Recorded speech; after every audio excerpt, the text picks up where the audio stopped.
Përshëndetje të nderuar shikues, mirë se vini në Euronews Albania. Gjykata e Durrësit dha masën e sigurisë arrest me burg për Nikol Radaçin, autorin e aksidentit fatal me pasojë vdekjen e 2 fëmijëve dhe plagosjen e një tjetri 2 ditë më parë në qytetin e Durrësit.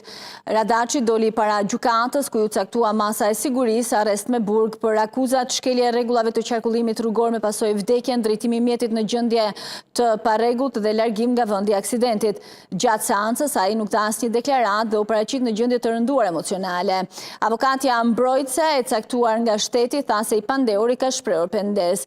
Ndërkohë, një detaj i rënd ka dalë në dritë, policia rezulton se e kishte ndëshkuar lehtë drejtuesin e automjetit 4 vite më parë për tejkalim shpejtësie duke i pezulluar patentën vetëm për 1 muaj, ndonse sipas kodit rrugor duhet të ishte pezulluar për të paktën 8 muaj. E njëjta shkelje ishte përsëritur brenda 1 viti, por masa kishte mbetur e njëjtë. Ngjarja ka ngjallur reagime të shumta publike në vend për shkak se si drejtuesit e automjeteve i shpëtojnë masave ndëshkuese e më pas sjellin aksidente të tjera edhe me pasoja të rënda siç ishte rasti i fundit, ndërkohë që këto janë pamjet që po shikoni në këto momente të Nikol Radaçit në seancën gjyqësore.